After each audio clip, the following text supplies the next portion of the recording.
Bienvenidos a todos a este ilustre encuentro.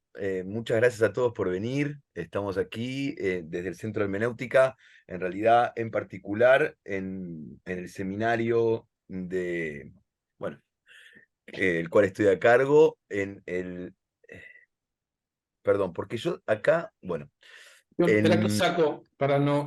Ahí, claro, ahí está, gracias, porque si viste. no, no podía. Después, antes de empezar, lo podés poner. No, está bien, ya está. Era solo para mostrar. Perdón, porque me faltaba tu introducción. Me encantó, me encantó. En todo caso, esa fórmula. Y es el seminario de fenomenología radicalizada francesa, dentro del seminario que ofrecemos de la Escuela de Humanidades y también del Centro de Hermenéutica.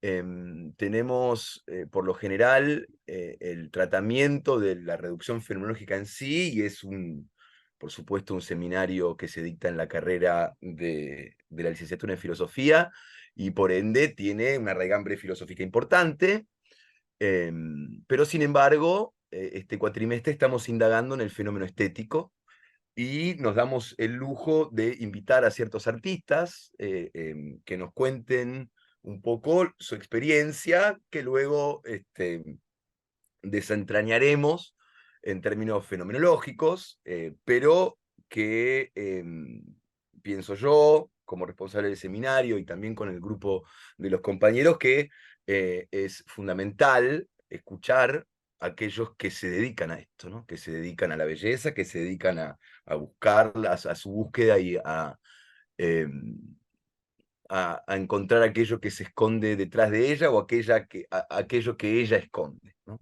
Por ende, hoy tenemos el honor y el gusto de tener con nosotros a uno de estos artistas. En este caso se trata de un amigo ya de muchos años, mío personal, pero sobre todo de nuestra querida universidad. Es el doctor Diego Hurtado, que le hago una pequeña introducción para que aquellos que no lo conocen lo conozcan un poquito más y sepan de dónde viene su palabra. Es doctor en física, Diego, por la Universidad de Buenos Aires, y desde mediados de los 90 él se dedica a la historia de la ciencia y la tecnología en América Latina. Actualmente es secretario de Planeamiento y Políticas el MINCIT, de Política de Ciencia y Tecnología, y es vicepresidente de la Comisión Nacional de Energía Atómica, la CNEA.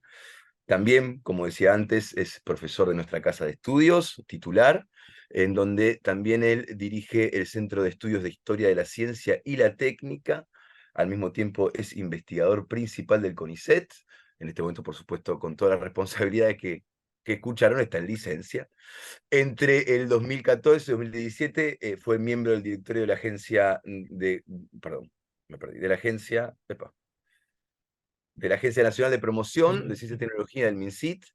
En el 2015 fue presidente de la Autoridad Regulatoria Nuclear y fue segundo gobernador alterno por la Argentina ante la Junta de Gobernadores del Organismo Internacional de Energía Atómica, la OIEA, ¿no? Y miembro de la Comisión de la Agencia Brasileño-Argentina de Contabilidad y Control de Materiales Nucleares, la BAC.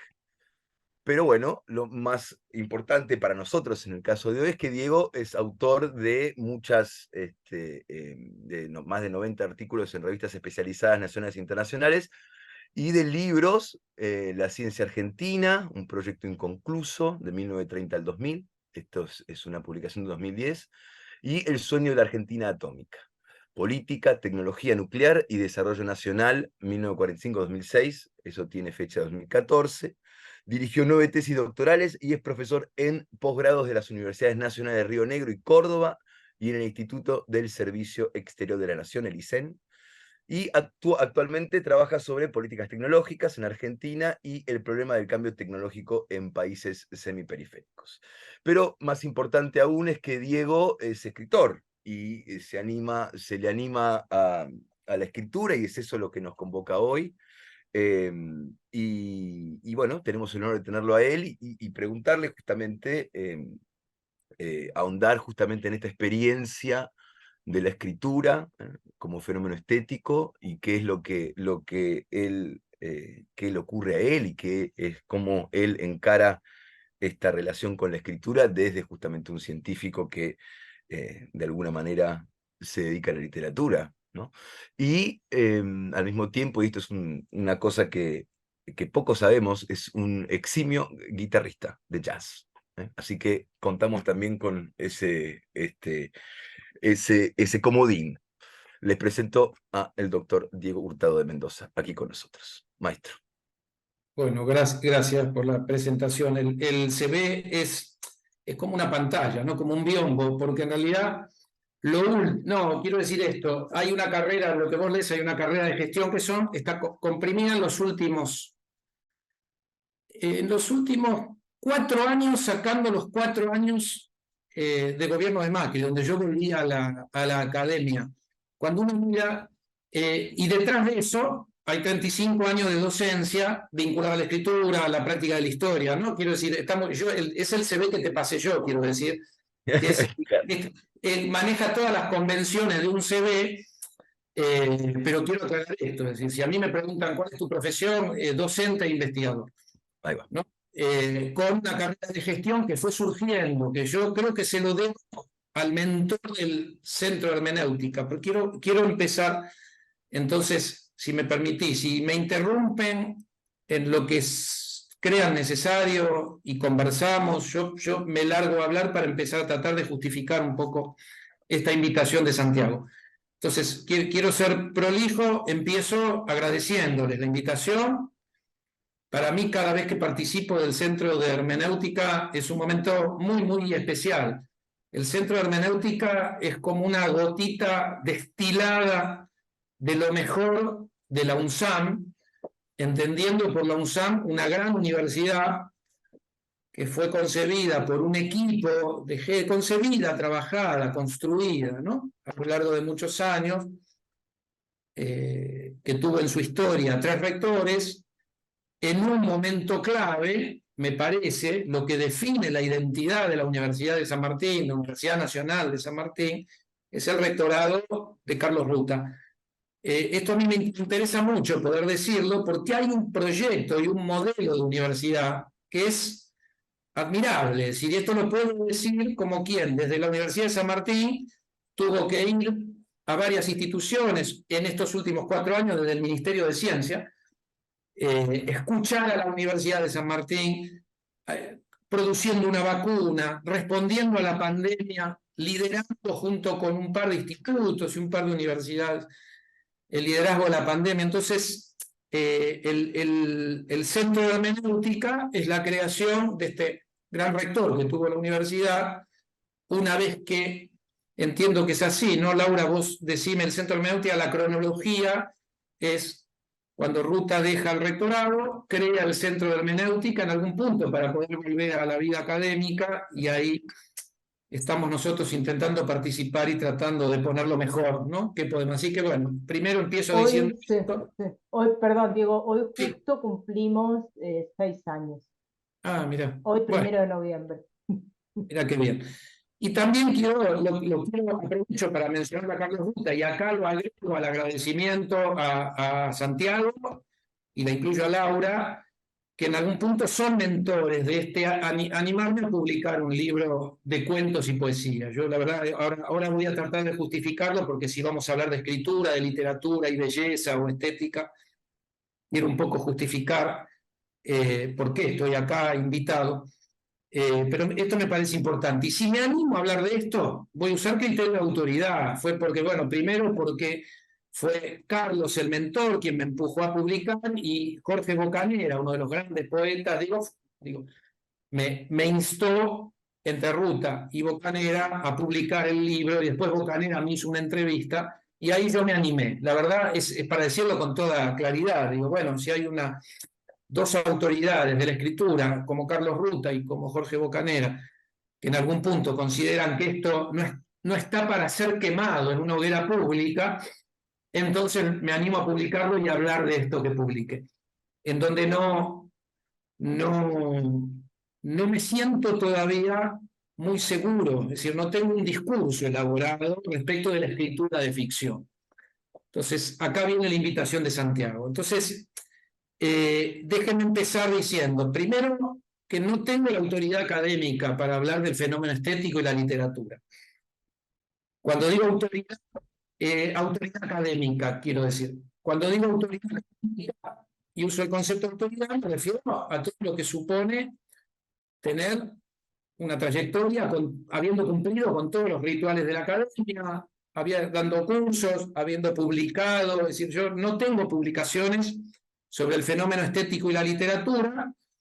Sí puedo decir que en la construcción de una experiencia de vida centrada en la escritura, y entiendo que esto es lo que hablábamos con Santiago, que lo motiva a él a invitarme, ¿no? Es decir, yo creo que desde los 16, 17 años fui de a poquito y de manera acelerada, centrando esto que yo llamo de manera pensada, experiencia de vida en la escritura. Entonces digo, desde esta experiencia de vida, el problema de la belleza, en mi caso personal, subjetivo, fue central. Por eso el desafío de Santiago de invitarme a hablar, pero entonces fíjense que yo estoy ya tratando de posicionarme desde hablar desde una experiencia personal, desde una trayectoria, que ahora quiero relatar muy brevemente para ver si podemos llegar al punto.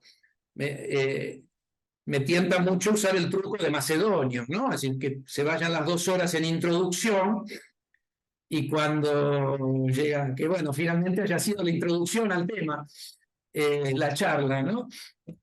Porque me va a costar llegar al núcleo, porque ahí es donde yo no sé si tengo algo para decir más que transmitir una experiencia personal. Entonces digo, ¿pero qué quiero decir con belleza cuando digo una experiencia de vida centrada en la escritura, donde el problema de la belleza fue y es, ¿no?, central? Y la verdad que no puedo más que apelar a una intuición, casi diría a una guía, si me permiten, cuando digo belleza, ¿no?, en el nivel de una guía heurística. Y entiendo que hablar de guía heurística es una expresión un poco pretenciosa para aludir a algo que a uno lo motiva, ¿no?, a dar alguna forma determinada y no otra, a un estilo de escritura, a la búsqueda de expresiones, al intento de encontrar precisión. Acá yo me fui anotando un poquito estas ideas para ver si podía darle un poco de coherencia y recordé a Lugones diciendo, ¿usted a qué se dedica? Yo soy doctor en nubes, decía, ¿no? Algo por el estilo. Cuando quiero poner en palabras esta cuestión. Entonces, dicho esto como presentación, yo me gustaría proponer esta intervención, esta charla, que entiendo que puede ser un diálogo, ¿no?, más que una charla. Yo puedo hacer una introducción y después podemos hablar del tema. Digo, entiendo que lo que voy a hacer es tratar de hablar desde lo vivencial, de lo estético, de la belleza o del componente. Y acá yo lo propongo en términos lúdicos, porque no sabría hablar en otro nivel de pensar en la belleza como el último bastión, como lo previo inmediatamente anterior al sinsentido, al absurdo. Es decir, último bastión, ¿no? Es decir, más allá de la búsqueda de la armonía, la belleza, la experiencia estética, aparecen expresiones que en la literatura se plasmaron en cosas como si Dios no existe, todo está permitido, ¿no?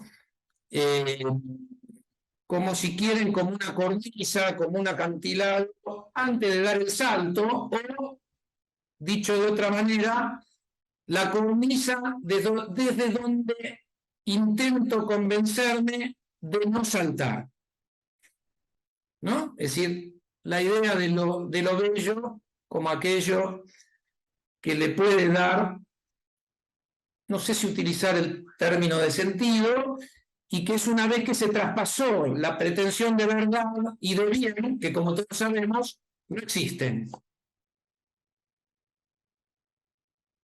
¿No? Estoy diciendo cosas en términos lúdicos, dije, juguemos, ¿sí? Más allá de que tal vez lo único que tengamos sea esta voluntad de ficcionalizar, ¿no? Entonces acá déjenme entrar, dicho esto, a modo de introducción. Si todavía no están decididos a clausurar esto, seguimos, perfecto.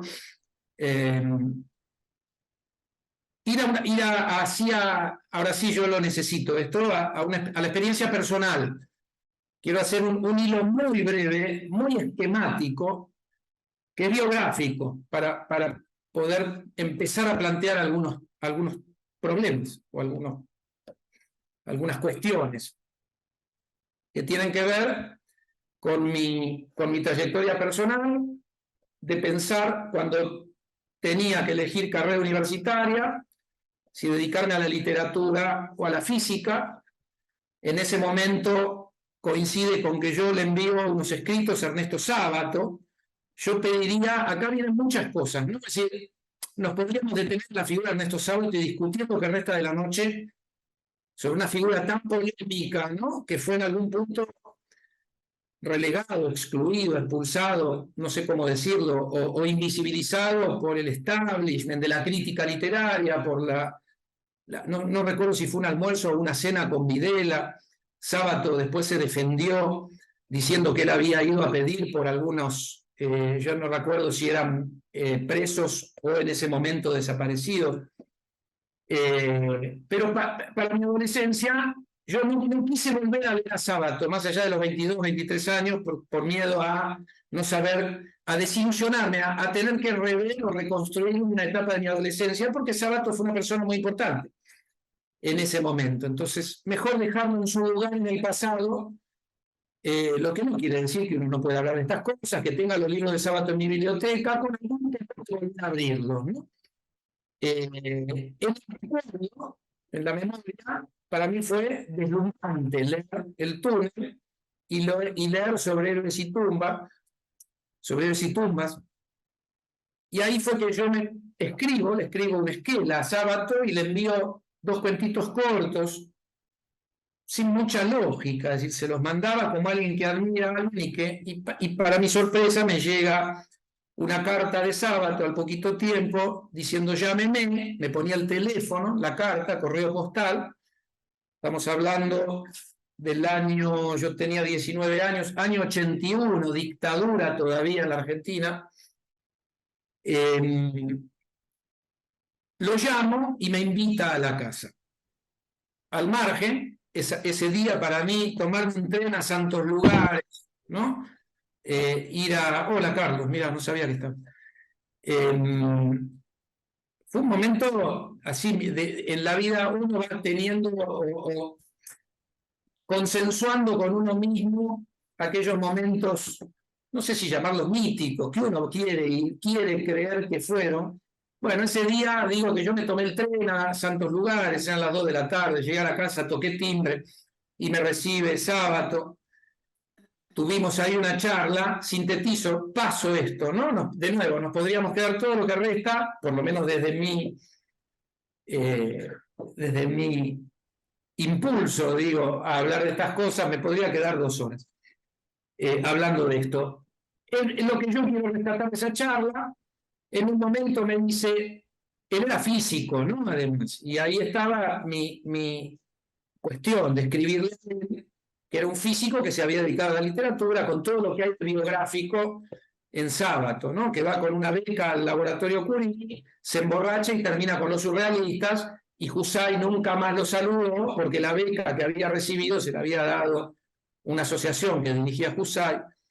Y dice Sábato, a pesar de que Camus me felicitó por el túnel y yo le mostré lo que me enviaba Camus, Husay nunca más me saludó, ¿no? por haberse dedicado a la literatura. Entonces yo un poco le planteaba esto, le digo, mire, yo quiero escribir, mi motivación más importante es la literatura, pero yo creo que tengo que estudiar física antes de hacer literatura. Me dijo, no pierda el tiempo con la física, dedíquese a escribir. Bueno, yo hice la licenciatura en física e hice el doctorado en física. Y acá es donde quiero llegar a uno de los puntos que me interesa marcar. Digo, la motivación por la física también tenía que ver con, y esto para mí es un componente importante cuando vayamos un poquito más adelante a hablar de belleza, de lo estético, digo, esta construcción vinculada a las matemáticas que presuponen que el mundo de la experiencia es un flujo absolutamente irracional, pero que detrás de eso hay un orden y una armonía de tipo matemático, etcétera, etcétera, ¿no? Esto, que claramente tiene una ascendencia, ¿no? Podríamos ir hasta Pitágoras, de Pitágoras a Platón, de Platón a Galileo, de Galileo a Einstein, para ir nombrando como las grandes cumbres, ¿no? Y haciendo algo muy... Entonces, y la verdad que esto era algo que yo fui a buscar a la física sin pensar que yo me iba a dedicar a la física. Y la verdad que en algún momento quedé atrapado en ese mundo. De hecho, en algún momento pensé que tenía que estudiar matemáticas, me pasé a cursar materias de matemáticas, después volví a la física. No solo hice la licenciatura, yo quise dejar la física cuando terminé la licenciatura. En ese momento tenía una hija, estaba recién casado, una hija chiquita, y me sale una beca de CONICET para hacer el doctorado, y medio que lo tomé como que me salió un empleo, pero un empleo en donde me pagan por investigar y por seguir haciendo física. Me sentí un súper privilegiado. Esto fue el año 91, había muy pocas becas, hubiera sido una locura, ¿no? Decir que no. Entonces digo, bueno, si llegué hasta acá voy a seguir con el doctorado, pero ya cuando yo fui haciendo el doctorado de física, empecé a cursar materias en filosofía y letras, materias de posgrado y sin ninguna sistematicidad, pero sí yo ya sentía que tenía que empezar a dar el salto, ¿no? En esta idea de necesito la física para escribir. Acá voy a tratar de ser muy breve. Cuando digo escribir, lo estoy diciendo de manera ambigua adrede, ¿no? Es decir, porque en un punto mi motivación era la literatura, pero también yo sentía que pasar a la filosofía de la ciencia era ir acercándome al objeto, era poder trabajar la escritura, iba a ser mucho más cómodo hacer filosofía de la ciencia y literatura que física y literatura. Muy rápido, la filosofía de la ciencia para mí fue una decepción, podríamos hablarlo, sería muy interesante que lo podamos conversar como tema, lo paso de largo. Y ahí fue que me crucé con un gran historiador de la ciencia, que fue Miguel de Azúa, y algo inesperado para mí fue encontrar en la historia de la ciencia y la tecnología lo que no encontré en la filosofía de la ciencia. Siendo la historia, en este caso, algo que me motivó, casi diría, a la profesionalización. Estoy diciendo cosas muy rápido que llevaron tiempo, ¿no? De maduración, esto lo quiero dejar, si no parece todo muy frívolo, ¿no? Entonces, estoy atravesando años mientras voy. Ahora, me detengo un segundo en la historia, es decir, así como cuando uno estudia ciencias exactas y naturales y aparece el problema del método, y cuando uno estudia filosofía de la ciencia se da cuenta que hay una construcción totalmente ficticia, que en la ciencia no hay un método, que en la ciencia hay procedimientos, hay convenciones, maneras de trabajar la producción de conocimiento consideradas convencionalmente adecuadas y otras formas de trabajar en la producción de conocimiento consideradas inadecuadas. Esto es Thomas Kuhn, ¿no? Puede ser Thomas Kuhn, La estructura de las revoluciones científicas, o puede ser el Foucault de Las palabras y las cosas. Dos obras que se publican el mismo año, 1962, digo, donde en algún sentido se desarma el sueño. Acá empezamos a entrar en el terreno de lo ficcional, ¿no? El sueño de Occidente de que la búsqueda de la verdad identificada con la racionalidad científica se puede alcanzar a través de un método. Y acá deberíamos poder deconstruir el concepto de método, ¿no? El método, uno podría decir, por un procedimiento mecánico o por un número finito de instrucciones que pueden ser codificadas. Esta fue la ilusión de un método que duró 5 siglos. Estrictamente 4 siglos, ¿no? Desde Galileo hasta la llegada de la mirada crítica, lo que se llamó Círculo de Viena, todo esto que arranca con Frege, con Wittgenstein, ¿no? Que llega hasta Popper, Hempel, Carnap, todo lo que se conoce como Círculo de Viena, e intentó durante 40 años establecer un criterio de demarcación lógico, lingüístico, semántico, digo, para tratar de determinar si una afirmación es científica o no, ¿no? Y ahí aparecen el falsacionismo, distintas versiones de inductivismo, trabajos sobre el lenguaje artificial, sobre la lógica, las lógicas modales, las lógicas difusas. Bueno, ese criterio de demarcación no se encontró, y quien vino en algún punto a poner la lápida fue Thomas Kuhn, desde la tradición anglosajona. Me parece que en la tradición francesa la lápida se empezó a construir desde Canguilhem, Bachelard, para llegar a Foucault. Quiero entonces, digo, esto pensando en esta ficción de la metodología histórica, de la metodología científica, de la cual todavía hoy se enseña en los colegios secundarios, clases de química, clases de física, cursos de química, de biología, arrancan diciendo, la ciencia tiene su método. Nadie lo dice, nadie lo cuenta el método, porque ese método es una ilusión. O se expresa de manera equívoca y falsa, refutada por la historia de la ciencia, ¿no? Ahí aparece la historia de la ciencia como la gran narrativa en la que se va a basar Thomas Kuhn. Thomas Kuhn es un historiador de la ciencia que viene a demostrar que si queremos saber qué es la ciencia, no tenemos que ir a la metodología ni a la lógica, se lo tenemos que preguntar a las humanidades y a las ciencias sociales. Para alguien que viene estudiando física, ¿no? El punto de ir a tratar de entender estas cuestiones en la filosofía de la ciencia, digo, necesariamente nos introduce en lo ficcional. Una ficción de 4 siglos, prolífica, ¿no? Prolífica, que ayudó a construir esta idea de la racionalidad de Occidente, la superioridad de Occidente, donde la noción de verdad científica termina igualada a la eficacia técnica. Y si queremos ir más allá de la eficacia técnica, vamos a tener serios problemas, ¿no? Cuando uno va a un curso de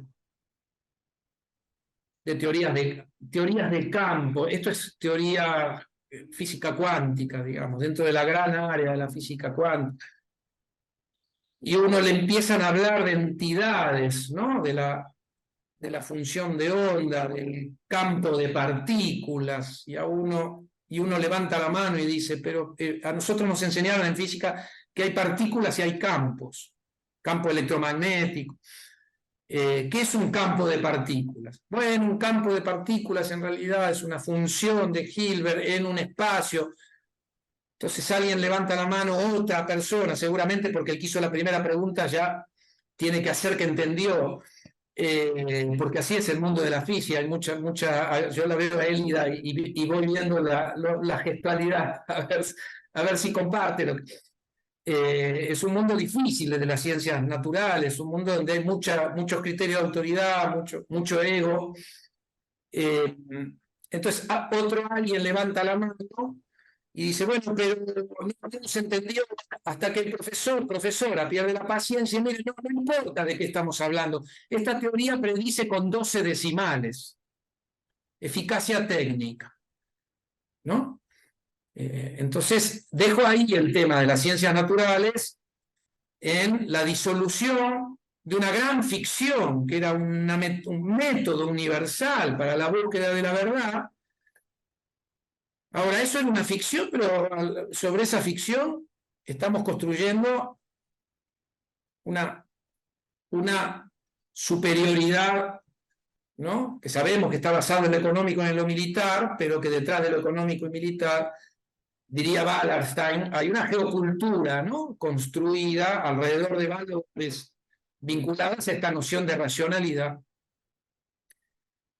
Abandono acá el tema de las ciencias naturales, que aportan esto, ¿no? Es decir, un nivel de ficcionalidad importante, por lo menos al nivel de la vida cotidiana y de cómo una sociedad o el imaginario social percibe este mundo matematizado, ¿no? Donde hay orden platónico, donde lo que vemos y en muchos sentidos lo que padecemos podemos pensar que es aparente porque detrás o debajo o por encima hay un orden al que se puede acceder si uno maneja como decía Galileo, el verdadero lenguaje de la naturaleza, que es un libro escrito en caracteres geométricos. Paso entonces a la historia. Yo decía, había dejado un poco el hilo en mi salto a la historia, y yo decía, yo encontré en la historia lo que no encontré en la filosofía de la ciencia, pero esto no es una crítica a la filosofía de la ciencia, es una crítica al contexto local de filosofía de la ciencia. ¿Sí? Y es algo muy personal, de nuevo, por supuesto que es debatible lo que estoy diciendo, es algo más personal, más de lo que yo estaba buscando en términos vocacionales, ¿no? Aprendí mucho de la filosofía de la ciencia, aprendí mucho de filósofos de la ciencia locales, como Eduardo Flichman, desde una mirada muy diferente, Tomás Abraham, en ese momento, hoy Tomás Abraham me parece que es otra cosa, en ese momento era un Foucaultiano interesante, fue quien a mí por lo menos me introdujo en Canguilhem, me decía, bueno, mira, antes de leer a Foucault, tenés que leer a Canguilhem, Lo normal y lo patológico, para mí son esos libros. Pero bueno, pasando a la historia, ya ahí sí me encontré con la otra parte del mundo más familiar para alguien que viene buscando su destino en la escritura de ficción y aledaños, ¿no? Y la verdad es que me sentí muy cómodo, avanzando, formándome como historiador, me lo tomé muy en serio, la formación profesional, en un punto fue un desafío casi personal, lo digo de manera un poco banal, mimetizarme, que dejaran de decirme físico y me dijeran historiador, algo que no lo digo el día de hoy, ¿no? Es decir, me suelen presentar en el físico, claro, porque lo que parece que marca como una esencia es el título universitario y encima con un doctorado. Como bien decía Santiago, tengo más de 90 trabajos en revistas en historia.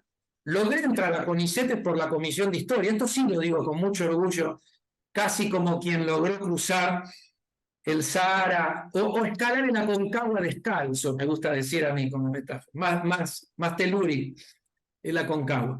Que hayan aceptado a un físico, pero no quiero ir tanto a lo personal como al hallazgo en la historia de una metodología rigurosa.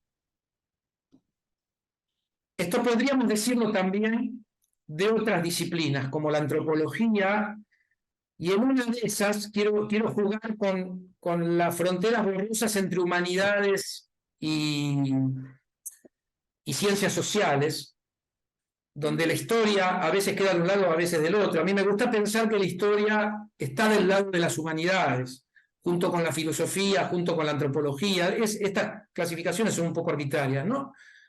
Pero me parece que cuando, por ejemplo, Immanuel Wallerstein, quiere clasificar a las disciplinas, se encuentra con los mismos problemas, ¿no? Es decir, esto, quiero decir, lo cito a Wallerstein simplemente porque es un autor afín, y entonces él habla de ciencias nomotéticas e ideográficas y pone a la historia del lado de lo ideográfico, es decir, lo textual, y tiende a poner a la sociología, a las ciencias políticas y a la economía del lado de las ciencias nomotéticas que buscan su legitimación a partir de algunos criterios compartidos con las ciencias naturales. Bueno, me parece que la historia está muy lejos de eso, igual que la filosofía. Yo voy diciendo barbaridades para discutir, ¿no? Es decir, en algún momento voy a tratar de cerrar y digo, no, digo barbaridades, lo digo un poco en broma. Son barbaridades, no sé si a ustedes les suena, porque yo me las creo, ¿no? En las que reflexioné, y esta es una ocasión para mí ideal casi para ponerlas a prueba, para poder discutirlas, para poder debatirlas. Ya voy tratando de cerrar con esta primera intervención. Lo que se encuentra en la metodología de la historia son algunas instrucciones, ¿no? Que son complejas, pero que no marcan un rumbo y que finalmente a uno lo dejan frente a la hoja en blanco para tratar de hacer historia, que es construir un texto, ¿no? Después podemos hablar de cuáles son los estándares que ese texto necesita para ser aceptado por la comunidad de practicantes de historia. Estoy aplicando un criterio kuhniano, ¿no? De comunidad de practicantes, de convenciones compartidas, y en eso que podríamos llamar pautas, a mí me gusta reemplazar el concepto de método, ¿no? Hablando del método universal, hablar de pautas metodológicas, donde esto que llamamos pautas metodológicas incluye convenciones, ¿no? Por ejemplo, un texto debe generar efecto de objetividad. Hay muchas formas de generar efecto de objetividad. Uno, el más sencillo, es hablar en impersonal, evitar el yo. A veces una estrategia intermedia es decir, nosotros creemos, nosotros pensamos, pareciera que el nosotros colectiviza, genera ahí una ficción de colectivización, ¿no? Y entonces hay ahí hablando un coro que avala lo que se dice. Bueno, son estrategias, ¿no? Estrategias discursivas. Después sí hay pautas muy claras. Hay pautas como no incurrir en anacronismos. ¿Qué es un anacronismo? Y esto es una pauta muy cercana a la extrañeza de la antropología, ¿no? Y ahí hay una frase que a mí me gusta mucho, ya no recuerdo de quién es, para hermanar la antropología con la historia, que dice, el pasado es otra cultura. Es decir, si yo quiero estudiar a Galileo como historiador de la ciencia, bueno, tengo que entender la Italia del siglo XVI o la transición del siglo XVI al XVII, el lugar de las ciudades-estado florecientes, la frontera del capitalismo naciente estaba en estas ciudades, ¿no? En Pisa, Florencia, Venecia. ¿Qué es ser ciudadano en la Florencia del siglo? Es decir, el Galileo que quiere como máxima aspiración llegar a ser el matemático filósofo en la corte de Cosimo de Medici, etcétera, etcétera, ¿no? Entonces digo, esta idea de entender el contexto para no juzgar a Aristóteles. Sí, ahí uno ve, cuando uno entra a un manual de biología, puede encontrar frases como, bueno, todo lo que dijo Aristóteles sobre biología estaba equivocado. ¿sí? Entonces, pasemos a Mendel, o pasemos a Buffon y a Lamarck. Bueno, eso es un gran anacronismo, ¿no? Es decir, juzgar a Aristóteles a la luz de los valores del presente o de cualquier otro momento histórico ajeno al contexto y al período en el que vivió Aristóteles.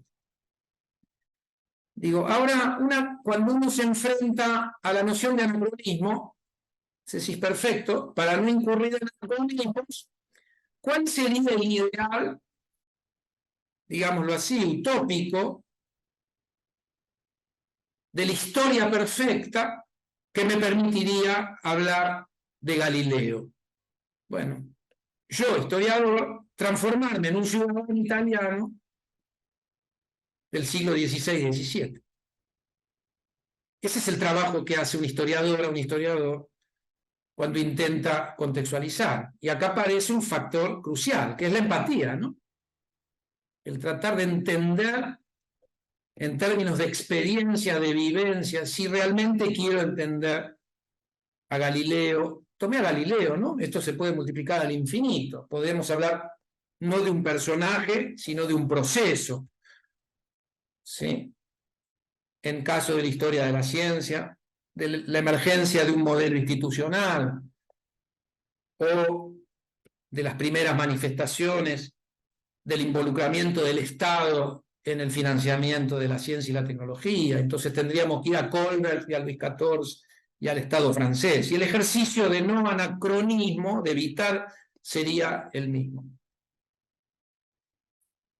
Disculpen entonces el largo recorrido o rodeo.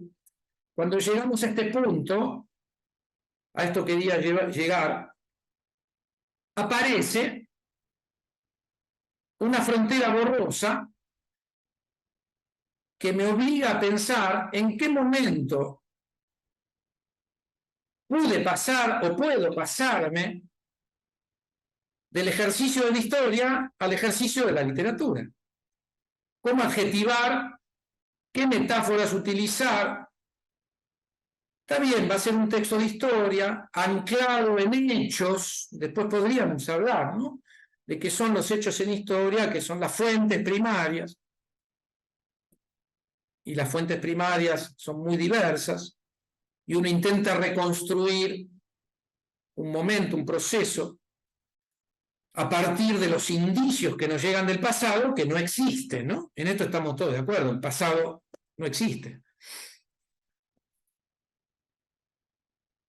Me parece. Lo que tenemos son indicios. Estamos condenados a vivir en el presente. Una limitación importante. Y en este punto, la experiencia para mí de la literatura, acá es donde yo decía en algún momento, hacer ficción, escribir ficción, era fortalecerme en mi ejercicio de la historia, y hacer historia era otra manera de domesticar, ponerlo en la escritura para después ir a hacer ficción, ¿no? Entonces, en mi experiencia personal, recuerden lo que dije al comienzo, perdón, que esto era un juego y que yo quería plantearlo en términos de vivencia personal para poner a debatir o a discutir algunas ideas, porque si salimos de ese marco, estoy diciendo cosas que serían muy discutibles, ¿no? Y yo me vería obligado a tener que fundamentar. Entonces, es decir, estoy diciendo un montón de cosas de las cuales si las cortáramos en rodajitas, cada una de estas cosas debería ser una reunión especial para que yo pueda fundamentar lo que estoy diciendo. Me estoy animando por el espacio, ¿no? Digo, por el estilo de lo que me decía Santiago, que es lo que se busca en este momento. Entonces, dicho esto, quiero cerrar con esto, es decir, en algún punto, para mí hay una continuidad en la escritura de la historia, frontera borrosa y paso a la ficción. ¿Sí? Yo acá sinteticé mucho, pasé por arriba de un momento de mi vida que fue el periodismo, que fue lo que me permitió dar el salto al vacío. Cuando yo dejo la física y me quiero transformar en historiador, no era nada. Dejé de ser físico y no era historiador, ¿no? Hay un periodo en el que me empecé a formar como historiador, donde yo lo conocí a Miguel de Azúa, fue el momento que lo conocí a Carlos Ruta, que con Miguel de Azúa vinimos a trabajar a la Universidad de San Martín, porque Carlos nos dio el espacio para hacer historia de la ciencia en una universidad que nacía en ese momento. Y hay que decirlo, es decir, la Universidad de San Martín era un ámbito muy propicio para este tipo de exploraciones. Si yo hubiera estado en la universidad, no es una crítica, no lo tomen por favor como una crítica, iba a hablar de la Universidad de Buenos Aires porque de ahí vengo. Yo no sé si este salto al vacío, que a mi juicio fue un salto que volvería a dar a juzgar por la experiencia que tuve, es decir, no me estrellé, yo siento en algún punto esta idea del trapecista, ¿no? Que está agarradito de un trapecio, suelta el trapecio y se larga el aire. Ahí había una búsqueda a la universidad. Cuando yo pegué el salto, estaba la búsqueda a la Universidad de San Martín. Digo, porque nos alentaban a estas cuestiones, ¿sí? Y creo que esto me parece importante. Yo no sé si yo podría haber hecho esta trayectoria en otro lugar institucional, en otro espacio institucional, porque además puedo decir que esta transición la hice institucionalizado. A pesar de que yo di un salto al vacío, digo, en la Universidad de San Martín tuve el espacio para recibir a un gran historiador de la ciencia como Miguel de Azúa y un aprendiz que venía de la física. Tenía un doctorado, eso vieron que las ciencias naturales tienen mucho prestigio y un poco de prepotencia, entonces bueno, eso abre algunas puertas, legítimas o ilegítimas, y yo no sé eso, ¿no? Dice, bueno, ojo que yo soy doctor en física, ¿no? Bueno, pero entonces ¿por qué hablas de historia si sos físico? Bueno, ahí está la transición. Dejo, si les parece, yo quiero dejar acá diciendo esto. Les quiero plantear esta continuidad entre, en mi experiencia, la historia, que podríamos llevarla a las humanidades, y la ficción, y la idea o la pregunta de si hay una frontera y de si en realidad, cuando yo decía falso, más bello, igual verdadero, es jugar con esto, ¿no? Es decir, bueno, en un punto, si no hay verdad, a lo que nosotros llamamos verdad, hasta qué punto no tiene que ver con construcciones, voluntades, que a mí en lo personal me parece que tienen que ver con el fenómeno estético. Después nos podemos dedicar a tratar de cercar o delimitar, ¿no? Este concepto de belleza, porque lo que hay del lado de la historia, como una ciencia de lo contingente, donde no se buscan leyes, donde no hay regularidades, donde en realidad lo que domina son las contingencias, ¿no? En algún punto se opone, casi de manera simétrica, a esta idea de lo bello que yo relacionaba con lo platónico. Es decir, bueno, estás descubriendo la pólvora, ¿no? Nietzsche habló de Napoleón y lo dionisíaco. Bueno, sí, estoy tratando de referirme a esto, digo, o de las pasiones de un lado, la tragedia y el logos y la razón del otro. O Shakespeare y Cervantes de un lado y Galileo y Newton del otro. Me parece que en esta tensión de buscar permanencia en una experiencia de vida, no donde lo que domina es la contingencia y lo no permanente, que en algún punto se vinculan. Déjenme poner pretencioso porque estoy cerrando, entonces los cierres se supone que tienen que ser poner ahí, marcar con algún tipo de cambio de registro.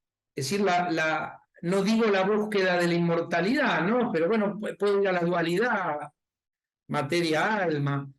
Esto me parece que es un motor, ¿no? De la ficcionalidad, por lo menos de Occidente. Seguramente podemos encontrar esto en otras culturas, no me animo a hablar de Oriente. Entonces digo,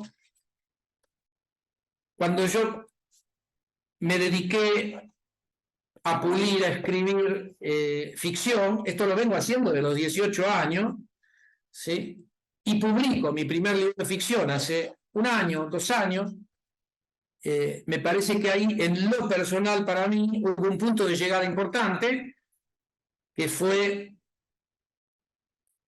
trabajo en la historia, entre comillas, soy un profesional, un historiador profesional, me puedo animar a seleccionar, pulir y publicar ficción, porque finalmente hay una vecindad o una connaturalidad, me gusta decir más que vecindad, entre historia y ficción, y en este punto, si les parece, yo puedo estoy dejando abiertas muchas cosas, yo me había anotado algunas ideas, pero me parece que me estoy extendiendo demasiado. Si les parece, no sé, Santiago, ¿cómo lo ves? Puedo dejar acá, final abierto para comentarios, para conversar, ¿no? ¿Cómo no? ¿Cómo no? Pero si quiere tomarse un tiempo más, puede, ¿eh? Pero cómo no. Empezamos acá el intercambio, si te parece. Sí, ¿Sí? sí. Que lo determina. Fantástico. Muchísimas gracias, Diego. Qué placer escucharte y qué desafíos estos de emprender un camino hacia la belleza desde estos dos lugares, ¿no? Y sobre todo, digamos, la historia de alguna manera, de la ciencia de otra, y sobre todo de tu trayectoria personal.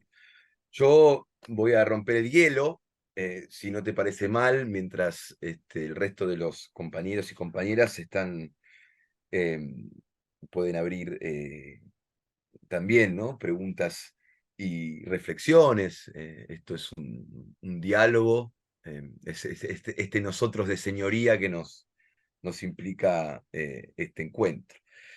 Y mi pregunta, y de alguna manera comentario también, va a estar lo más relacionado con la clase, ¿no? Con el seminario, así también insto a mis estudiantes a intervenir y relacionar lo que venimos haciendo.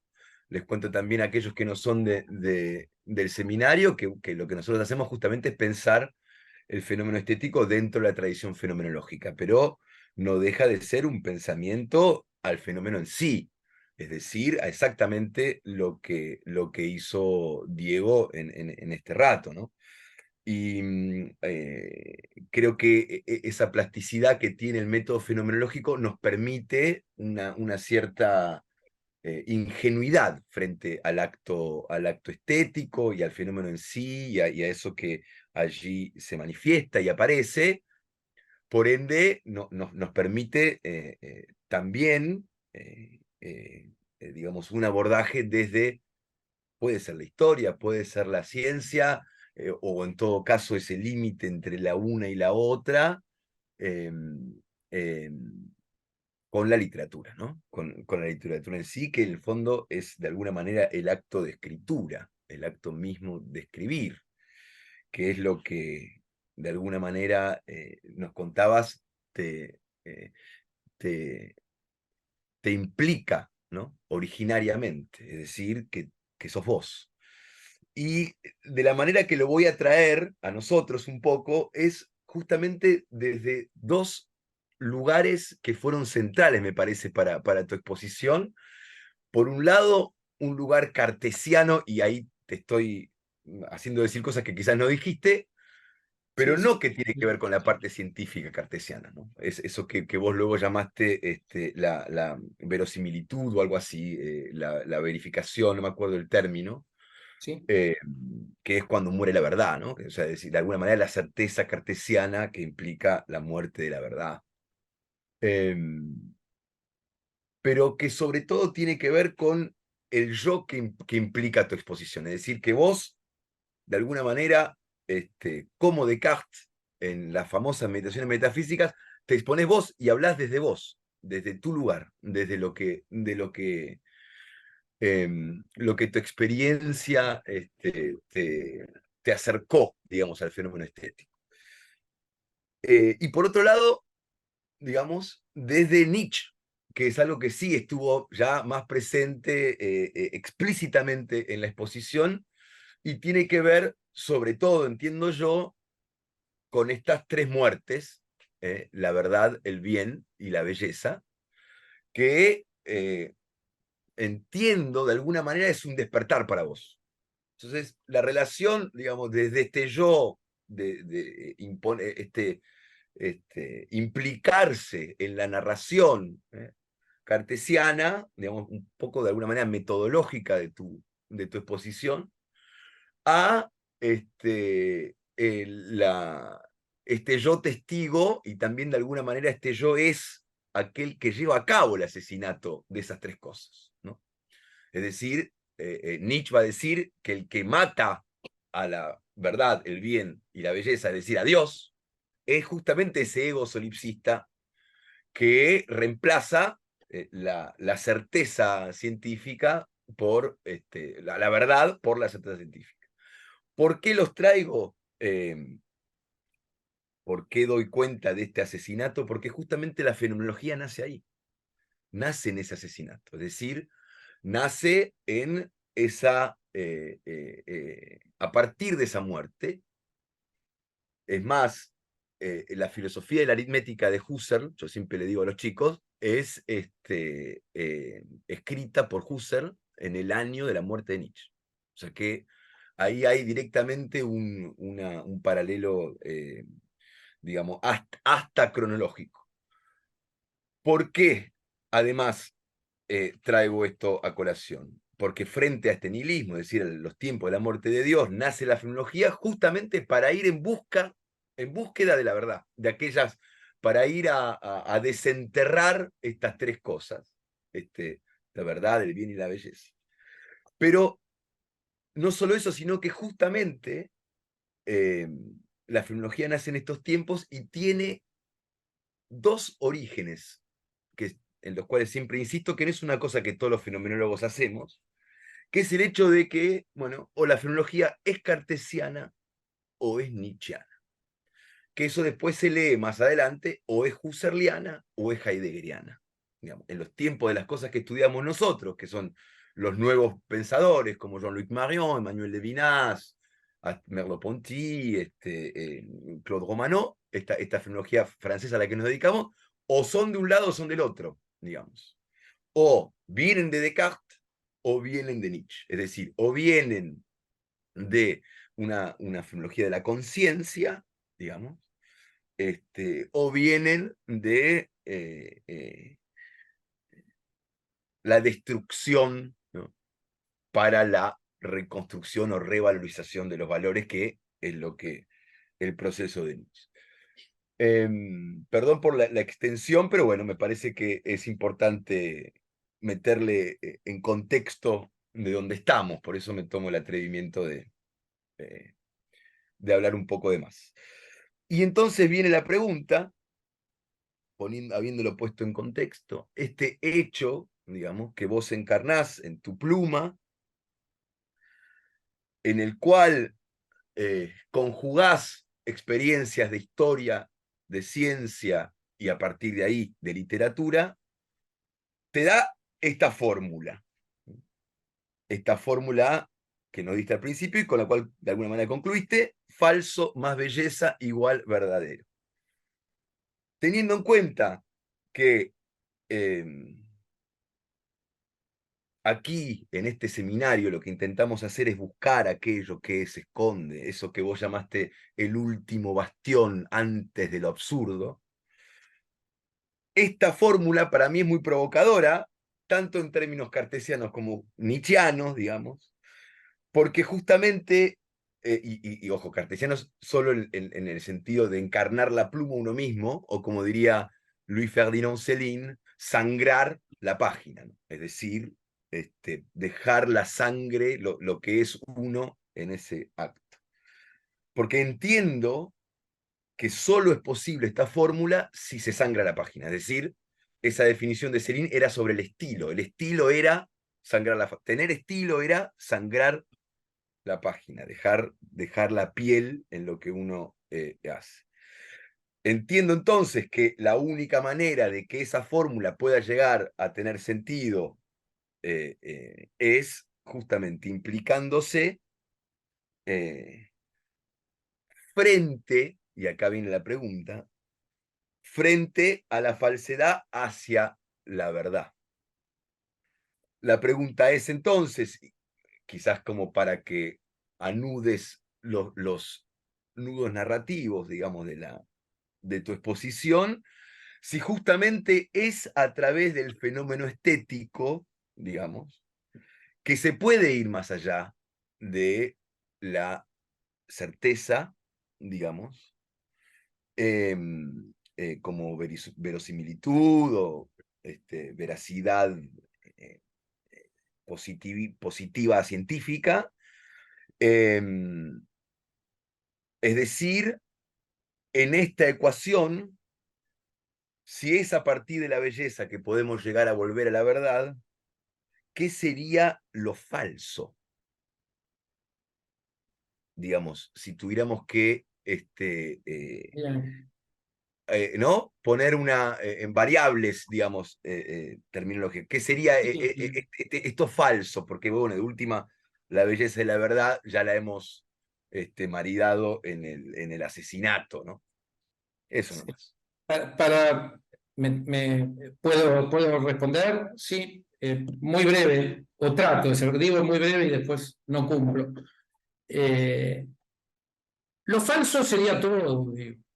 En esta ecuación, entre comillas, ¿sí? Un poco la idea es, lo verdadero es lo falso de ello, como lo bueno es lo malo de ello. Estoy parando en una posición escéptica, un poco, no es que sea una concepción del mundo esto, sino una manera de tratar de razonar, ¿no? Sobre punto uno. Digo, en ese sentido dije, me gustaría empezar mostrando esto, ¿no? Como justo que tiene, digo, la lectura que vos hacés, me parece que va perfecto a fondo del planteo, quiero decir. Después diría esto, es decir, respecto de lo que vos decís, ¿no? Si la belleza puede ir más allá. En un punto me parece que una posible mirada de la ficción, cuando digo literatura, déjame pasar al concepto de ficción.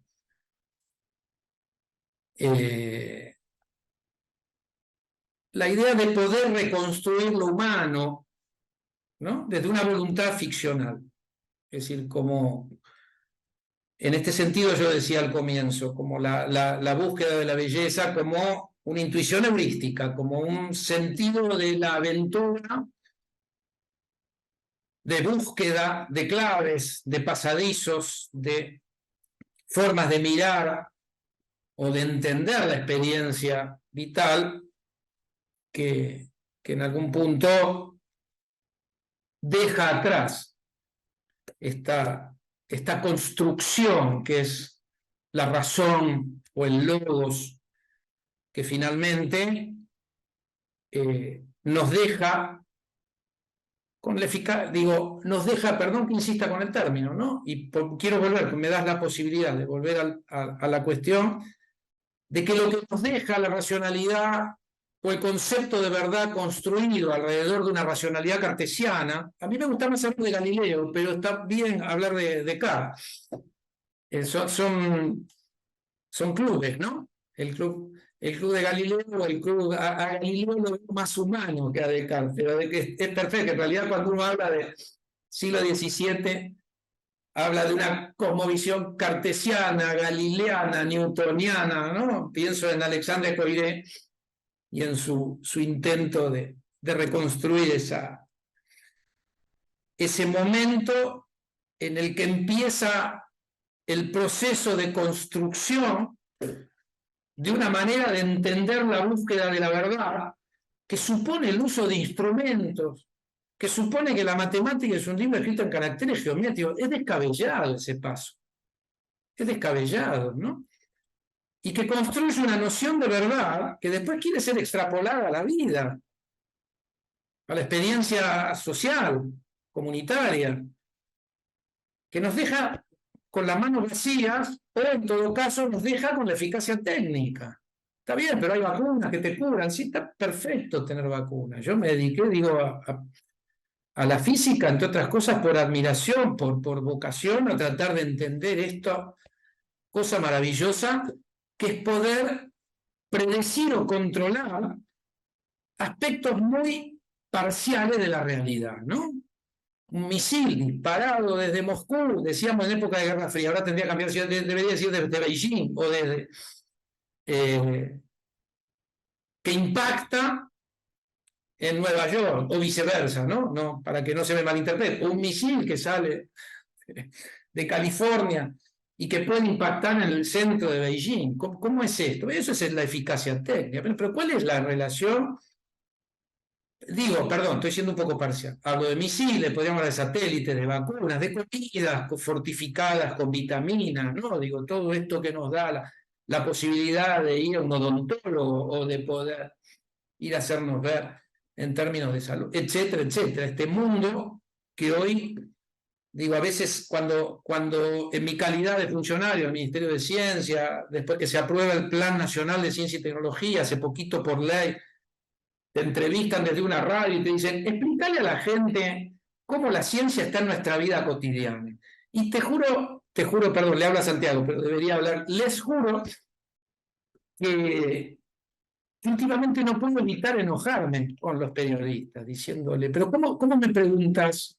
Vos te pensás que la gente, también es una manera de actuar, ¿no? Digo, si el periodista lo interpreta bien, entra en el juego. ¿Cómo me vas a preguntar dónde está la ciencia en la vida cotidiana de la gente? Preguntármelo al revés.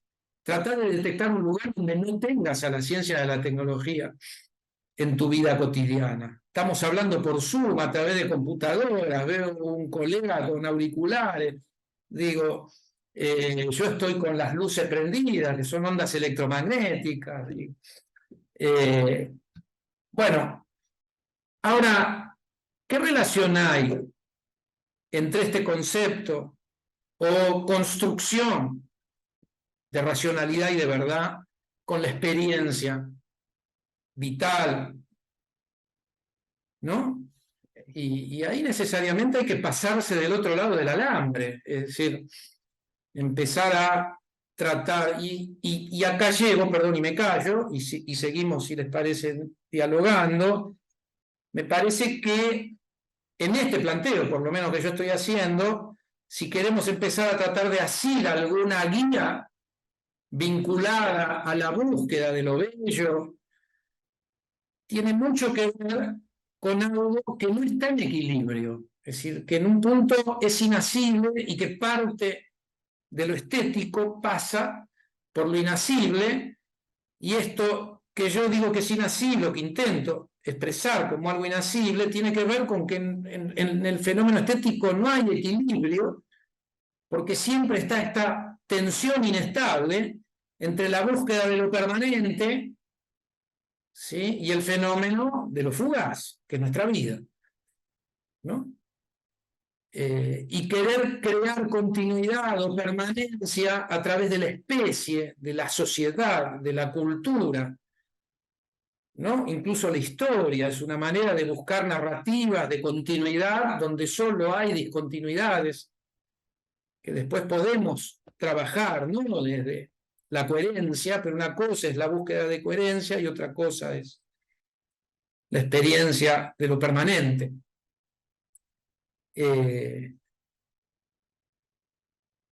Si les parece, dejo acá para seguir.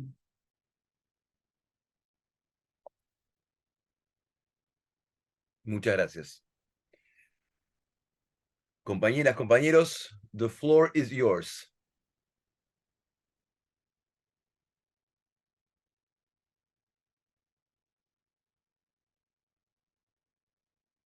Sí.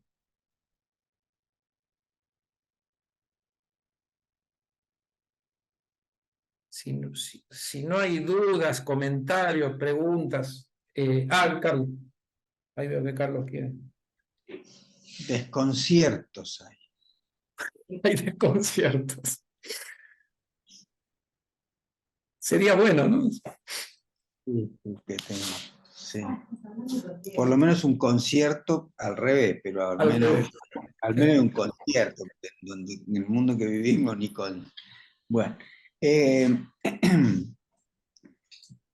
algo de lo que contaste lo escuché alguna vez en torno a una botella de vino. Exacto. O más de una. Pero la pregunta es la siguiente.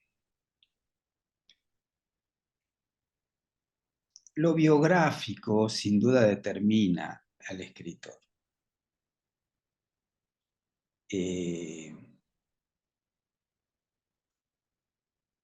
No puede obviarse esa trayectoria personal, desde donde se viene, digamos, ¿no? Pero no es lo que constituye nuclearmente al escritor. Mia Couto, el gran escritor mozambiqueño, es químico. Sin embargo, poco de eso se nota en su obra, digamos, ¿sí?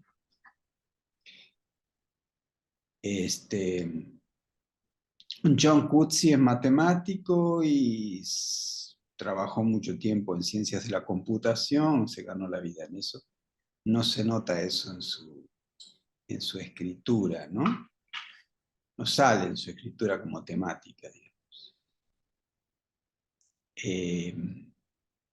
Y no quiero decir que esto no pueda ser una preparación, digamos, sin duda, ¿no? Ahora, la pregunta es, sobre todo en tu caso también, que la vocación a la escritura o el llamado a la escritura es casi previo a la vocación científica. ¿Cómo es ese? ¿De dónde nace? ¿Cómo es ese instinto a escribir? Que además estuvo mucho tiempo, no digo que dormido, sino casi voluntariamente cancelado muchas veces por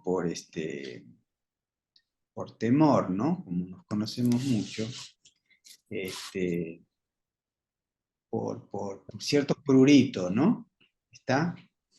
Si no escribo una fórmula, ¿cómo hago? Entonces, eso quería preguntarte, ¿no? ¿Cómo nace un escritor?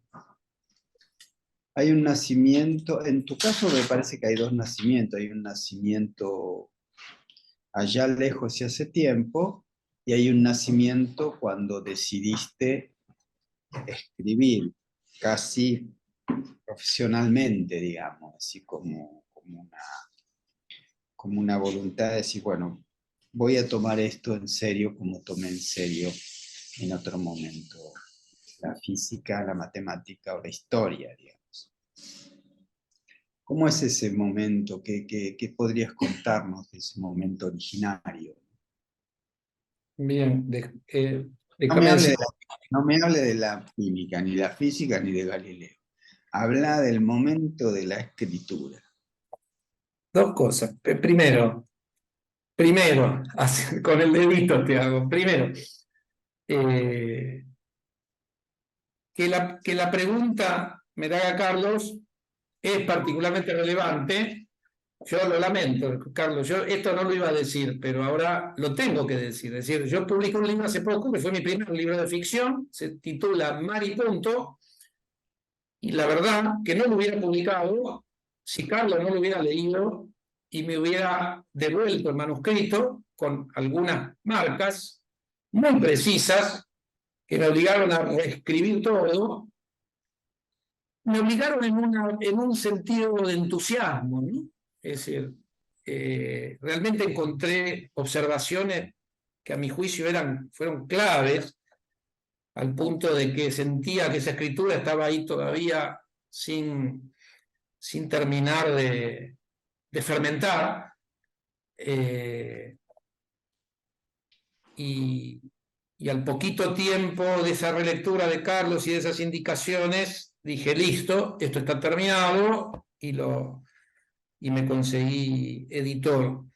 Quiero decir, esto es punto uno, digo, para contextualizar la pregunta que hace Carlos.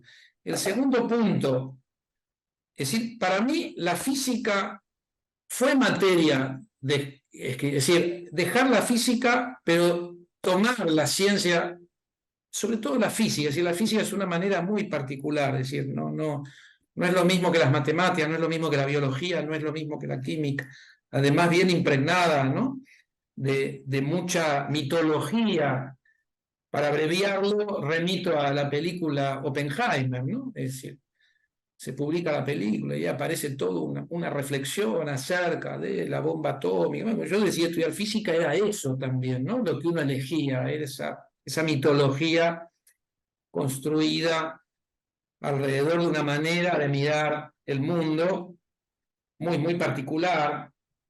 Después descubrí que era muy alienante y que en un punto dejar ese mundo también era una manera de romper algo difícil, ¿no?, de dejar. Respecto de la escritura, es cierto, es decir, agrego, perdón, un dato, es decir, yo creo que acá hay gente, vos Carlos la conocés, Élida, ¿no?, Santiago, Ana María, la persona que es la madre de mi hija y la abuela de mi nieta. Yo me casé con una licenciada en letra, ¿no?, después que elegí seguir física. Fue como, es freudiano, creo, perfecto el punto. Fui a buscar la mitad faltante en alguien que estudió letra, que hizo un doctorado en estudios hispanos, que escribió su tesis doctoral sobre Rafael Barrett. Quiero decir, esto fue parte vital, es decir, con Ana, yo la iba a buscar a Ana a la Facultad de Filosofía y Letras y me metía en las clases, esto lo hablamos mucho con Carlos, en las clases de Bertizardo, de David Viña. Yo te hablaba de todo el mundo de la crítica literaria como parte del mundo, como si yo estudiara letras, y era una forma de mimetizarme con lo que me faltaba, ¿no? Digo, me parece, es una lectura, una interpretación posible de... Ahí hay un eslabón de lo que vos me estás pidiendo, ¿no? Es decir, yo llegué al periodismo por Ana, yo dejo la física y me dedico, yo ya venía escribiendo, ahora voy al comienzo, no me estoy escapando de la pregunta de Carlos, pero voy completando eslabones, ¿no? Yo salté por cuestiones de brevedad este eslabón del periodismo. Para mí el periodismo fue ese transcurrir de soltar un trapecio, ir en el aire, agarrar el otro, se llamó periodismo, ¿no? Además descubrí que ganaba el doble de una beca del CONICET escribiendo los sábados y los domingos divulgación científica durante por lo menos 2 o 3 años, mientras estudiaba en la semana y trabajaba como este intento de transformarme en historiador, ¿no? Ahí de nuevo, para mí fue muy importante la experiencia de la escritura en el diario La Nación durante 7 u 8 años, reseñas de libros que yo me las tomaba muy en serio. Para mí era fascinante leer un libro y comentarlo, era divino y me pagaban. Yo digo, qué bárbaro, a uno le pagan por leer. Digo, el mundo es perfecto, por lo menos en esa cuadrícula, en esa pequeña cuadrícula. Pero voy a lo que dice Carlos. Yo creo, no voy a dar una respuesta original, creo que tiene que ver con el ámbito familiar, digo. Es decir, yo me crié en una casa donde había una biblioteca gigantesca y a los 12 años me fui a vivir a otro lado, era la casa de mi abuelo, ¿no? Digo, me fui a vivir a otro lado, mis viejos me llevaron al barrio de Flores, vivíamos en Villa del Parque con mis abuelos, y yo lo iba a visitar a mi abuelo todos los sábados me decía, elegí un libro. Me lo llevaba y el otro sábado me preguntaba, el siguiente sábado, ¿leíste? ¿Qué leíste? ¿Qué te gustó? ¿No te gustó? Obviamente que le había registrado cuál era el libro, me tomaba una especie de parcialito de abuelo a nieto, ¿no? Y yo sabía que tenía que ir con algo, y yo hacía trampa, miraba el prólogo, miraba el final, miraba el título de los capítulos. A veces me enganchaba, a veces no. Tuve un tío, escritor, murió muy joven, poeta, digo, publicó un par de cosas. Está cuando uno busca manuales de literatura en Argentina, hay siempre alguna pequeña mención a esta persona, que fue mi tío, murió muy joven, murió a los 42, 43 años. Entonces tenía un abuelo que tenía una biblioteca gigante, un hijo que fue mi viejo, que también me crió entre libros, mi tío que escribía, es decir, había que escribir, era casi un mandato familiar. la gente me preguntaba, ¿vos tenés algo que ver con el Hurtado de Mendoza de la guerra de Granada del siglo XVI? Entonces yo le preguntaba a mi abuelo, me decía, sí, claro, nosotros venimos. Entonces me contaba toda la genealogía de la familia, y menos de la herencia, me contaba todo. Porque mi abuelo era de la parte socialista, marxista, fue desheredado de su padre, un señor acaudalado, con lo cual mi abuelo jubilación mínima, mi viejo jubilación mínima, ¿no? Pero bueno, al margen, para que no nos confundamos, ¿no? Cuando hablamos de alcurnia, es decir, me parece que viene de ahí. Para mí no era, para decirlo por la negativa, es inconcebible no escribir. Y los juegos con mi abuelo, con mi viejo, con mi hermana, eran de escribir. A ver, escribí esto, a ver cómo ves esto, pero escribilo en 3 oraciones, escribilo. Yo que sé, me parece que ese fue la naturalización de la escritura, como, no sé si llamarlo vocación, ¿no? Sino como manera de buscar, de tratar de expresarte. No sé si respondí a algo, Carlos, de lo que vos preguntabas. Sí. Después fue una elaboración, ¿no? Elaboración medio sinuosa. Yo hoy miro para atrás, realmente digo, miro para atrás y veo un camino arduo, es decir, digo, che, ¿no podrías haber hecho las cosas más fáciles y estar a los 33, 34 años escribiendo cuentos o novelas? Digo, o sea, que tenías que hacer un doctorado en física y después dedicarte a la historia para recién llegar a la literatura. Bueno, fue el camino, ¿no? Son... Diego, si te parece, leo acá una pregunta o un comentario más bien, una reformulación de Álvaro, ese es alumno del seminario. Dice, curiosa la fórmula que utiliza Diego, me parece que se alcanza la comprensión de la misma cuando se invierte el orden de la ecuación en el sentido matemático. En lugar de falso más belleza es igual a la verdad, al reordenar y decir que verdad menos belleza es igual a lo falso, me hace más sentido. No sé qué te parece Está todo, claro, es que esa es esta la idea. osadía de un Jugar a alumno. pasar de términos. Es genial lo que hizo Álvaro, esa era la idea. Jugar con un término que está sumando pasa al otro, del otro lado del signo igual, pasa restando. Y tiene coherencia, ¿no? Está bueno eso. Sí, no sé, Álvaro, si está escuchando usted, ¿podría explicarnos por qué eso le da a usted más, por qué lo entiende más fácilmente? Hola Santiago, hola a todos, muchas gracias por este conversatorio fantástico, gracias Diego también por tu presencia aquí. Buenísimo. Bien, en principio me hizo más sentido porque, digamos, es más fácil para mí entender que si a la verdad le quito belleza, entonces hay algo que quizás no encaja en el mundo, en este caso es lo falso, ¿no? Y en todo caso, cuando tú planteaste empezar con lo falso para llegar a lo verdadero, me pareció como que paradójico, contradictorio, ¿no? Porque luego de a pocos fui entendiendo, y acá tengo que apelar un poquito a lo poco que conozco también sobre el oriental, porque en la poesía japonesa, al menos en los haikus, hay un término que se llama el makoto, que es la verdad o la sinceridad. Entonces, este makoto no solamente responde, por supuesto, a lo realista, digamos, a lo que uno ve en un paisaje, en la naturaleza, sino también a lo verdadero que existe en el poeta mismo, ¿no? Cómo, qué tan verdadero es el momento de reflejar lo que él siente o cómo se emociona en el poema. ¿Y por qué apelo a este concepto de Makoto para explicar esta idea? Y es que uno de los pioneros de justamente el haiku, Masaoka Shiki, por ahí, siglo XIX, dice que hay ciertas licencias en la poesía que a pesar de que en el caso del haiku se busca ser objetivo, no utilizar tanta la metáfora, por ejemplo, por decir algo, no tanto adorno, como de repente en la poesía occidental sí se suele apelar. Acá Shiki dice que lo que tú puedes hacer es, si es que has ganado cierta experiencia, puedes comenzar a inventar. Puedes comenzar a añadir a la realidad que has observado, que has aprendido, puedes añadirle algo más.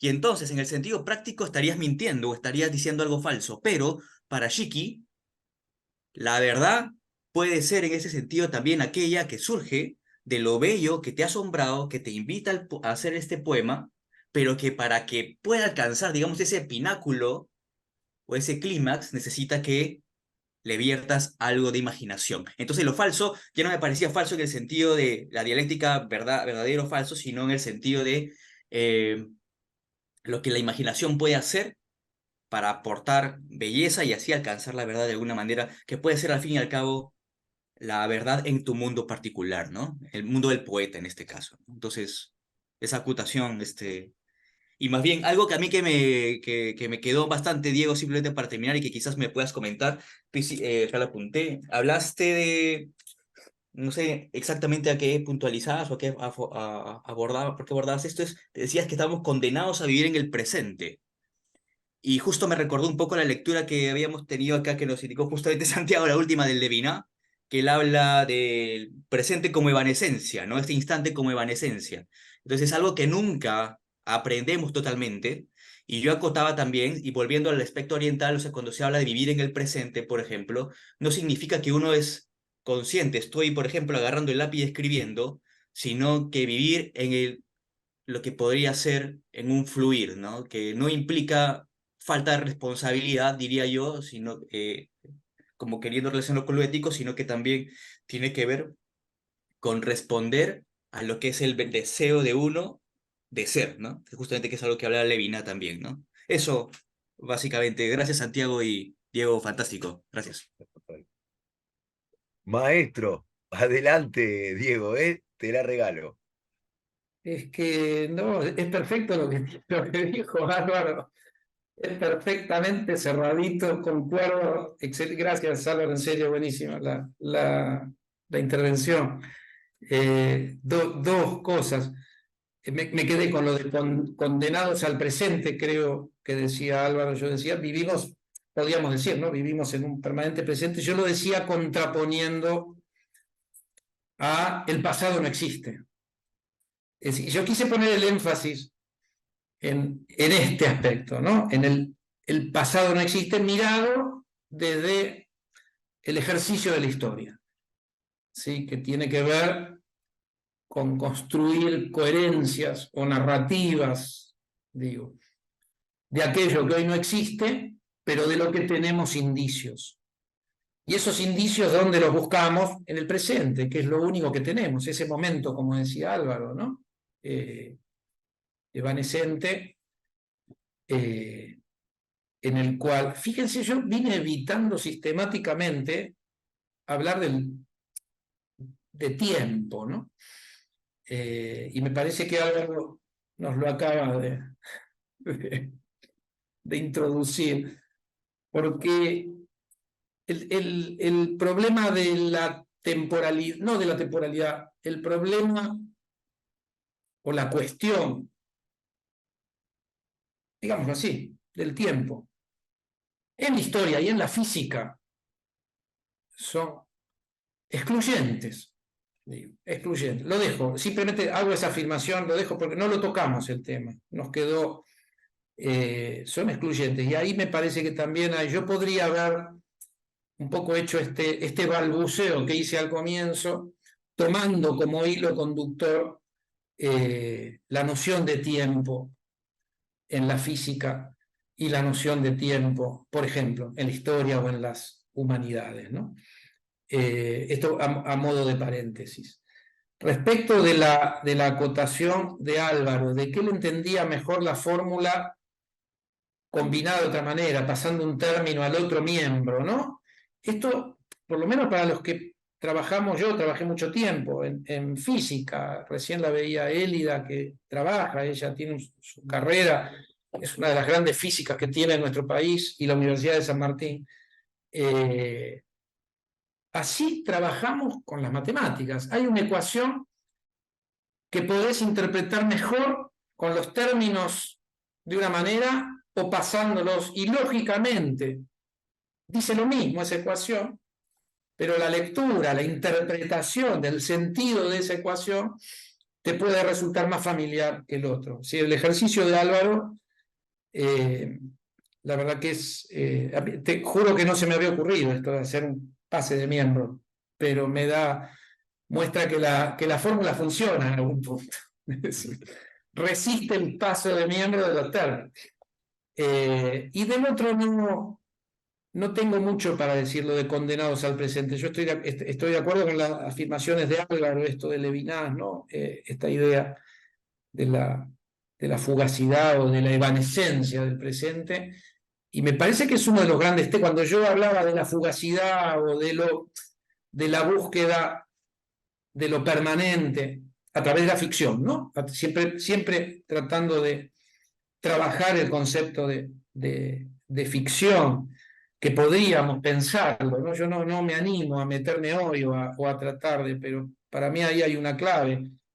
Es decir, porque hay ficciones que nos resultan más naturales que otras, ¿no? Y entonces, en principio, se le pide a la ficción que sea verosímil, porque si no aburre o es descabellada o no tiene mucha coherencia. Y ahí entramos en un terreno notable, digo, que para que una novela pueda ser considerada una buena ficción, o por lo menos, quiero decir, una norma, una regla convencional, que obviamente después se puede ir más allá o violar esta norma, ¿no? Eso es la literatura.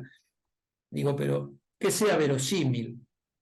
O cuando, permítame hacer cuando Jorge Bocanera me hizo esta entrevista respecto del libro de cuentos y poesías, Mar y Punto, me decía que en tus cuentos hay como cierta, decía él, restricción de lo expresivo. No sé si estoy siendo claro, pero tal vez cuando yo diga mi idea que remite a esa pregunta, yo le decía, mirá, yo me puse algunas pautas para la narración, en este sentido de cumplir con algunas pautas para generar efecto de rigor en un escrito de ficción. Una, considerar que los desbordes expresivos son un defecto narrativo. Es convencional, ¿no? Es arbitrario. Es arbitrario, pero digo, quiero transmitir cierta mirada rigurosa respecto de no intrometerse el autor en la experiencia de los personajes y trabajar a los personajes en los propios términos o contextos de los personajes. Y acá hay un punto, digo, ¿por qué elegir esta convención? Bueno, al principio porque ahí la literatura puede ser honesta en un sentido en que otros textos que tienen pretensión de verdad o de verosimilitud o de coherencia, no coherencia, me remito déjenme hablar de verosimilitud, ¿no? Que es lo que se le exige a la historia, a la antropología, tener anclaje empírico. Yo digo, la literatura puede ser honesta en este punto porque no hay pretensión de verdad en la ficción. Y entonces esta idea de buscar ahí yo digo, para mí una técnica como el fluir de la conciencia, yo que sé, que yo encontré en William Faulkner, que también está en Joyce, pero que yo primero lo encontré en William Faulkner y después lo fui a buscar a otros autores, ¿no? ¿Qué es el fluir de la conciencia? Bueno, es el escritor escribiendo, tratando de hacernos creer que hay una conciencia que fluye. Pero el espectro de posibilidades que se abren son enormes, ¿no? Entonces me decía Bocanera, me dice, él dice, en la narrativa es lo convencional, pero vos no usás el dice, usás el piensa, ¿no? Tal personaje dice, me dice Bocanera, es lo convencional, pero vos no utilizás ese concepto que dice que es convencional, que da paso al diálogo, me decía Bocanera. Y vos lo reemplazás por el piensa, y ahí dice Bocanera algo con lo que yo no me sentí identificado, pero dije, qué interesante lo que despierta, lo que yo escribo, que yo no tenía la intención, dice, y ahí entras en un enjambre de lucubración. Entonces yo le decía, bueno, sí, digo, el piensa hace posible navegar agua por donde el dice no lo permite. Con el dice se hace teatro, con el piensa se hace fluir de la conciencia. ¿No? Lo estoy mencionando como reglas para la escritura de ficción, ¿sí?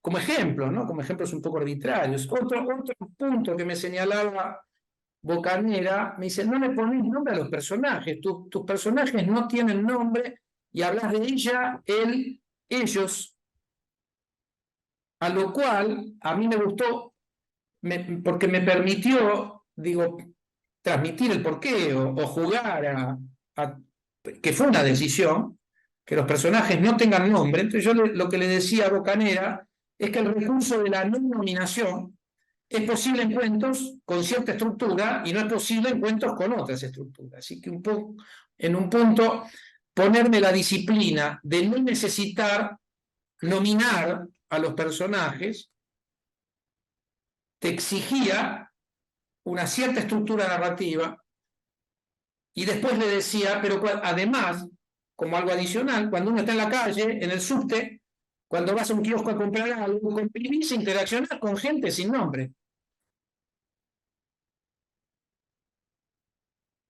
Todos sabemos que aquel o aquella con la que interacciona en un kiosco o cuando hablo en la calle con alguien tiene nombre, pero en principio no es relevante. Bueno, si no es relevante, ¿para qué perder espacio nominando lo que no necesita ser nominado? Y en un punto la nominación más precisa es el padre, la madre, el hijo, el hermano, la mujer que amó a mi hermano, la mujer, el hombre que conoció, ¿sí? Como otra forma de nominación. ¿Por qué derivo en esto? Simplemente para mostrar que en la ficción también hay reglas, ¿no? Es decir, que si bien hablamos de que la ficción permite explorar territorios, que las exigencias del discurso que tiene pretensión de verosimilitud, no digo verdad, digo de verosimilitud, que es aflojar un poco, pero que en realidad cuando uno hace historia hay pretensión de verdad. Después podemos hablar, ¿no?, de las grandes narrativas que criticó Foucault, de la fragmentación de las grandes narrativas y donde ahí empieza a mutar o a tomar distintas caras. Pero digo, me parece que la literatura, si bien plantea la literatura, la ficción, la búsqueda de belleza a través de la ficción, abre un campo más amplio de exploración, sin embargo, no quiere decir que no haya restricciones o reglas, ¿no?, sean convencionales o autoimpuestas. Gracias, Diego. Karina tenía una pregunta. Adelante, Karina. La perdí. Bueno, Ahí. justo estaba hablando Jaime antes, no, Álvaro antes, y a mí me ha resultado interesante el tema también lo había pensado, la formulación nietzscheana que propuso Diego al comienzo de esta exposición, en tanto, y digo nietzscheana porque claramente es nietzscheana, ahí no está Descartes, ahí hay un Nietzsche vivito y coleando en esa fórmula.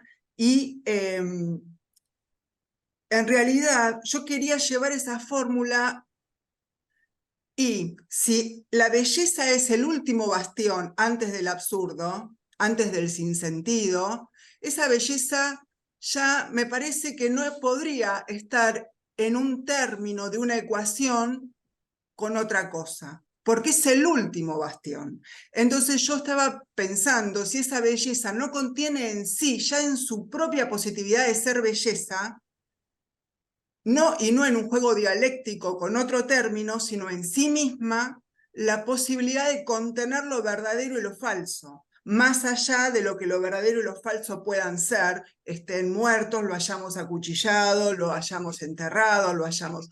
Digo, la belleza, si es el último bastión, creo que no podría estar en un término enfrentada dialécticamente, haciendo pasaje de términos o no, justamente con otras con otros términos. Eso era por un lado, mientras hablaba el compañero, que se me venía despertando ya desde que lo pensé al principio, y como hoy justo leímos a Levinas, todo esto se me viene rápidamente a la cabeza. Y con respecto a esto último que decía Diego, me pareció estrictamente fenomenológico el hecho de que dejar acontecer o dejar aparecer al personaje del cuento, de la ficción, de la poética, dejarlo aparecer, eso es bien fenomenológico. La evanescencia o este presente, esto de estar condenados al presente también es fenomenológico, porque también, como dice Levinas, el átomo del tiempo es fenomenológicamente indescomponible. Entonces, eso es el acontecimiento puro, el acontecimiento que bueno, yo manipulo, es el acontecimiento que que esperando a ver qué hace el personaje nos interpela, y nos interpela, me interpela, es para mí, ¿no? Es ese que es para mí de verdad la relación que yo voy a tener con ese personaje, que además, esto último que estabas diciendo, y es la última cosa porque como que mi cabeza fue haciendo sinapsis entre Levinas, Heidegger y Nietzsche casi toda la exposición, en términos heideggerianos podría decir esta no violencia del personaje y ser nominado de alguna manera, ¿no? Porque Heidegger por ejemplo, en De Camino al Habla, él dice varias cosas, muchísimas, muy hermosas casi todas, pero una de esas cosas es que el habla violenta al habla. Es decir, el decir violenta al habla. Es decir, que si uno va a decir que el habla habla, la cosa cosea, el mundo mundea, y uno intenta no violentarlo, una de las formas de no violentar ese personaje es no nominándolo, y justamente haciendo fenomenológicamente en el hecho de que el hombre que amó a mi hermana, porque para mí, en este instante, ese personaje es el hombre que amó a mi hermana. Qué sé yo, mañana veré, pero ese personaje hoy es eso. Entonces me parece que es fenomenológico desde todo punto de vista. El encuentro de hoy, yo estoy viendo fenomenología más allá, Por todos lados. pero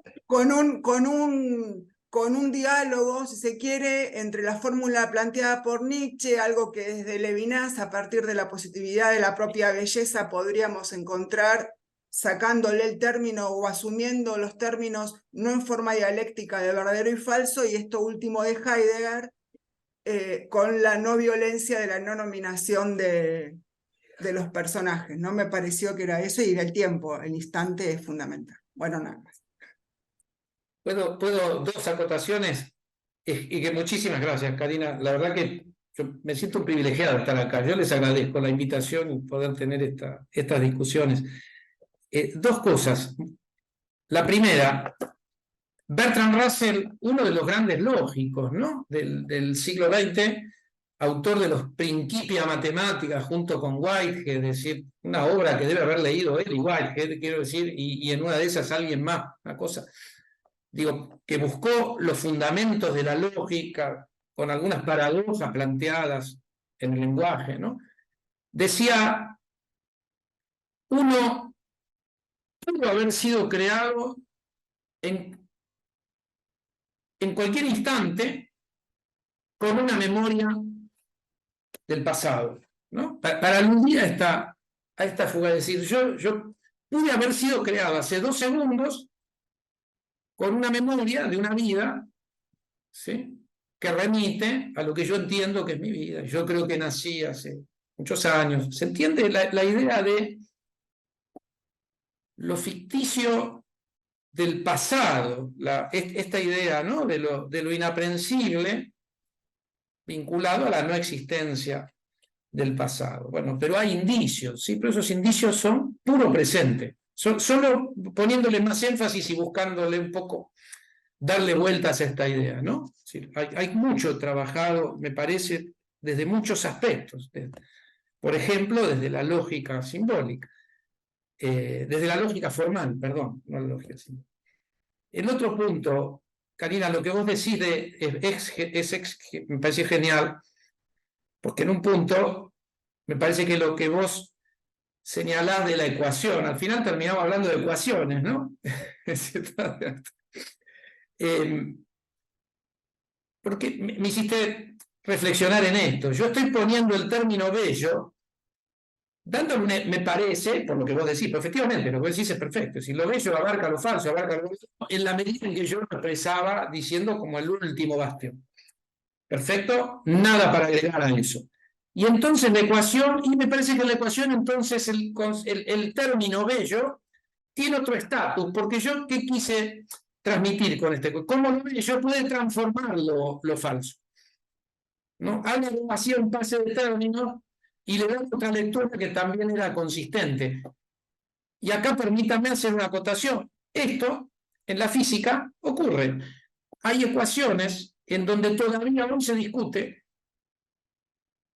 el estatus ontológico de los términos que son emparentados por el signo igual. Y una ecuación famosa, ecuación de Boltzmann, que de un lado pone una entidad matemática que se llama una derivada total, y del otro lado pone una integral en donde se plantea la hipótesis del caos molecular. De ahí surge el concepto de irreversibilidad de la naturaleza, que lo lleva a Boltzmann a suicidarse. Digo, Boltzmann se suicida de una vida trágica, uno de los grandes físicos del siglo XIX, que planteaba la irreversibilidad temporal frente a la mecánica newtoniana, que marca un universo reversible donde el tiempo no tiene flecha temporal, puede ir para atrás o para adelante, sin violar las leyes de la física, ¿no? Lo pongo como un detalle, me parece que me fui un poco lejos respecto de tu observación de esta, pero me llamaste la atención de no, que efectivamente me parece que tenés razón, que en la ecuación el término bello o belleza tiene o intenta tener otro peso. ¿Está violando las matemáticas? Sí, no la física. Lo digo como metáfora. No sería una fórmula matemática, sería una ecuación física. Que se parece más, ¿no? Quiero decir, a la física. Diego, sumo un comentario y creo que con esto cerramos. No sé si querés decir algo de Juan José Linzata, que dice algo genial. Dice, con respecto al tiempo existen 3 tiempos, uno de los cuales es el Cronos, el otro es el Eón y el tercero es el Kairos. Tanto el físico como el historiador y el filósofo, amigo amante de la sabiduría, cada uno de ellos busca la verdad desde distintos ángulos y visiones del funcionamiento del cosmos. Creo que todos ellos son estetas a su modo. Genial, genial, efectivamente. Genial, ¿no?